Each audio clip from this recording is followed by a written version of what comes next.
Hello hi ನಮಸ್ಕಾರ ಎಲ್ರಿಗೂ. Welcome back to my channel Bharati's life diary. ಇದು ಸೋಮವಾರದ ವ್ಲಾಗ್.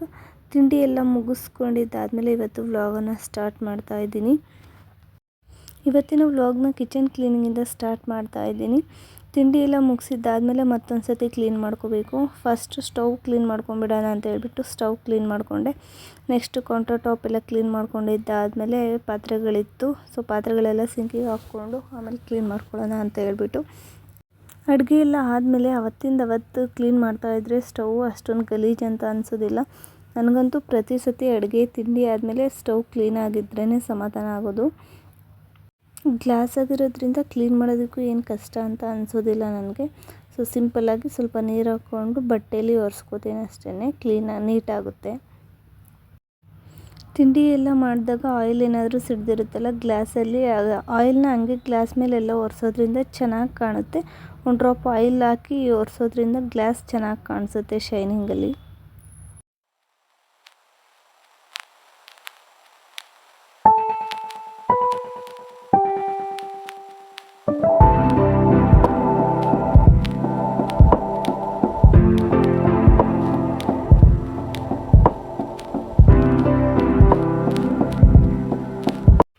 ಪುಡಿ ಉಪ್ಪು ಹಾಕೋದಕ್ಕೆ ಅಂತ ಹೇಳ್ಬಿಟ್ಟು ಒಂದು ಬಾಟಲ್ ತೊಗೊಂಬಂದಿದ್ದೆ. ಅದು ತೊಗೊಂಬಂದೆ ಎಷ್ಟು ದಿನ ಆಯಿತೋ ಗೊತ್ತಿಲ್ಲ, ಇನ್ನೂ ಹಾಕಿಟ್ಟಿಲ್ಲ, ಹಂಗೆ ಇಟ್ಟಿದ್ದೀನಿ. ಸ್ಟಿಕ್ಕರ್ ಸಮೇತ ರಿಮೂವ್ ಮಾಡಿರಲಿಲ್ಲ. ಸೊ ಇವತ್ತು ರಿಮೂವ್ ಮಾಡಿಬಿಟ್ಟು ಹಾಕಿಡೋಣ ಅಂತ ಹೇಳ್ಬಿಟ್ಟು ಸ್ಟಿಕ್ಕರ್ ರಿಮೂವ್ ಮಾಡ್ತಾಯಿದ್ದೆ. ಈ ಥರ ಸ್ಟಿಕ್ಕರ್ ಇರುತ್ತೆ ನೋಡಿ, ಅದನ್ನು ಸ್ವಲ್ಪ ಬಿಸಿ ಮಾಡಿಬಿಟ್ಟು ತೆಗೆದ್ರೆ ಈಸಿಯಾಗಿ ಬರುತ್ತೆ, ಚೆನ್ನಾಗಿ ನೀಟಾಗಿ ರಿಮೂವ್ ಆಗುತ್ತೆ.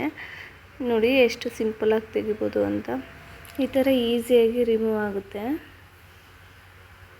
ಸ್ಟಿಕ್ಕರ್ ರಿಮೂವ್ ಮಾಡಿದ್ದಾದಮೇಲೆ ಬಾಟಲ್ ವಾಶ್ ಮಾಡಿ ಪುಡಿ ಉಪ್ಪನ್ನ ಫಿಲ್ ಮಾಡಿಕೊಂಡೆ. ಹಾಗೆ ನಾವು ಪುಡಿ ಉಪ್ಪನ್ನ ತೊಗೊಂಬರೋದಿಲ್ಲ, ಕಲ್ಲುಪ್ಪು ಏನಿರುತ್ತೆ ಅದನ್ನೇ ಮಿಕ್ಸಿಗೆ ಹಾಕಿ ನಾನು ಪುಡಿ ಮಾಡ್ಕೊತೀನಿ. ನಾನು ಅದನ್ನೇ ಯೂಸ್ ಮಾಡೋದು. ಇನ್ನೂ ಸ್ವಲ್ಪ ಹೆಚ್ಚಾಯಿತು, ಹಾಗಾಗಿ ಇನ್ನೊಂದು ಬಾಟಲ್ಗೆ ಹಾಕಿ ಎತ್ತಿಟ್ಕೊಂಡೆ. ನೀವು ಯಾರೆಲ್ಲ ಈ ರೀತಿ ಪುಡಿ ಉಪ್ಪಿನ ಬದಲಿಗೆ ಕಲ್ಲುಪ್ಪನ್ನ ಮಿಕ್ಸಿಗೆ ಹಾಕಿ ಯೂಸ್ ಮಾಡ್ತೀರಾ ಅನ್ನೋದನ್ನು ಕಮೆಂಟ್ ಮಾಡಿ ಆಯಿತಾ. ಅದೆಲ್ಲ ಕೆಲಸ ಮುಗಿಸ್ಕೊಂಡು ನೆಕ್ಸ್ಟು ಕಾಳು ನೆನೆ ಸ್ವಲ್ಪ ಹುರುಳಿಕಾಳು ಮೊಳಕೆ ಕಟ್ಟೋದಕ್ಕೆ ಅಂತ ಹೇಳ್ಬಿಟ್ಟು. ಸೊ ಒಂದು ನೈಟ್ ಫುಲ್ ನೆನೆ ಹಾಕ್ಬಿಟ್ಟು ಚೆನ್ನಾಗಿ ನೆಂದಿರುತ್ತೆ. ಆಮೇಲೆ ನೀರೆಲ್ಲ ಬಸಿದ್ಬಿಟ್ಟು ಒಂದು ಬಟ್ಟೆಲಿ ಹಾಕಿ ಟೈಟಾಗಿ ಕಟ್ಟಿದ್ರೆ ಚೆನ್ನಾಗಿ ಮೊಳಕೆ ಬರುತ್ತೆ.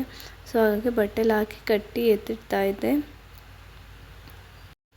ಟೈಟಾಗಿ ಕಟ್ಬಿಟ್ಟು ಅದ್ರ ಮೇಲೆ ಬಾರಂದು ಏನಾದರೂ ಇಟ್ಟರೂ ಚೆನ್ನಾಗಿ ಮೊಳಕೆ ಬರುತ್ತೆ, ಇಲ್ಲ ಹಾಗೆ ಇಟ್ಟರು ಮೊಳಕೆ ಬರುತ್ತೆ. ಇದು ಆಲ್ರೆಡಿ ಸ್ವಲ್ಪ ಮೊಳಕೆ ಬಂದಿತ್ತು ಚೆನ್ನಾಗೇ, ಇನ್ನು ಸ್ವಲ್ಪ ಬರಲಿ ಅಂತ ಹೇಳ್ಬಿಟ್ಟು ಬಟ್ಟೆಲಿ ಹಾಕಿ ಕಟ್ಟಿಡ್ತಾಯಿದ್ದೆ.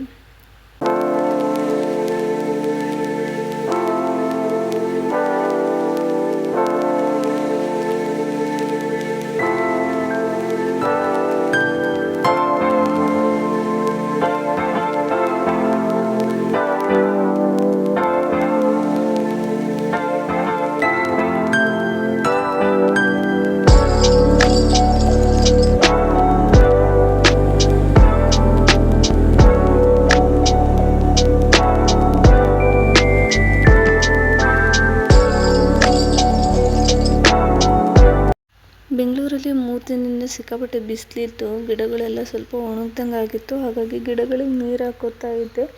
ನಂದೊಂದು ಪುಟಾಣಿ ಗಾರ್ಡನ್ ಇದೆ, ಜಾಗ ಇಲ್ಲ, ಆದರೂ ಎಷ್ಟಾಗುತ್ತೋ ಅಷ್ಟು ಗಿಡಗಳನ್ನ ಇಟ್ಕೊಂಡಿದ್ದೀನಿ. ಗಿಡಗಳಂದರೆ ತುಂಬ ಇಷ್ಟ, ಹಾಗಾಗಿ ಸ್ವಲ್ಪ ಗಿಡಗಳನ್ನ ಇಟ್ಕೊಂಡಿದ್ದೀನಿ ಅಷ್ಟೇ, ಜಾಸ್ತಿ ಏನಿಲ್ಲ. ನನ್ನ ಮಕ್ಕಳಿಬ್ರು ಆ ಗಿಡಗಳ್ನೂ ಕೂಡ ಬಿಡೋದಿಲ್ಲ, ಆದರೂ ಹೆಂಗೋ ಇದ್ದಾವೆ ಇಲ್ಲಿವರೆಗೂ.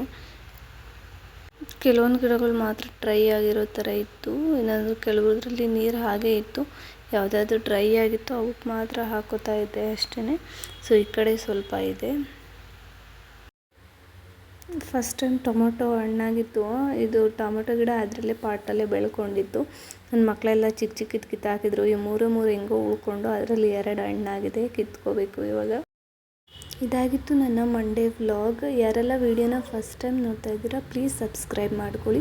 ಹಾಗೆ ವಿಡಿಯೋ ಏನಾದರೂ ಇಷ್ಟ ಆದರೆ ಪ್ಲೀಸ್ ಒಂದು ಲೈಕ್ ಕೊಡೋದನ್ನು ಮರಿಬೇಡಿ. ಫ್ರೆಂಡ್ಸ್ ಆ್ಯಂಡ್ ಫ್ಯಾಮಿಲಿ ಜೊತೆ ಶೇರ್ ಮಾಡಿ. ನಾಳೆ ಮತ್ತೊಂದು ಹೊಸ ವಿಡಿಯೋದೊಂದಿಗೆ ಸಿಗೋಣ. ಅಲ್ಲಿವರೆಗೂ take care, bye. Thank you for watching.